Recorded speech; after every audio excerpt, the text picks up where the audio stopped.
अरे सेठ जी। हाँ बोल रहे, आज क्या लेने आई है तू?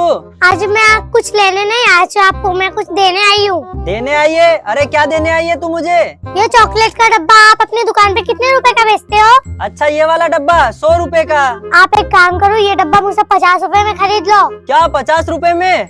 हाँ मेरी जान, मार्केट में तो ये डब्बा 100 रुपए का मिलता है और ये खेबड़ी मुझे 50 रुपए में ही दे रही है। इसका मतलब 50 रुपए का सूखा फायदा। एक काम करता हूँ, ले लेता हूँ। ये पकड़ 50 रुपए और ये वाला डब्बा मुझे दे दे। ठीक है।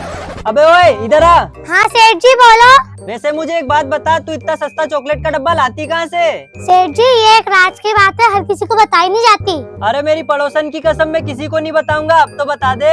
अच्छा आप इतनी जिद कर रहे हो तो मैं आपको बता ही देती हूँ। जब आप पीछे मुड़ के काम कर रहे थे ना, तभी डब्बा आपकी दुकान से ही चुराया और आपको ही बेच दिया। अच्छा। अबे मेरी दुकान के डब्बे चुरा के मेरे को ही बेचती है।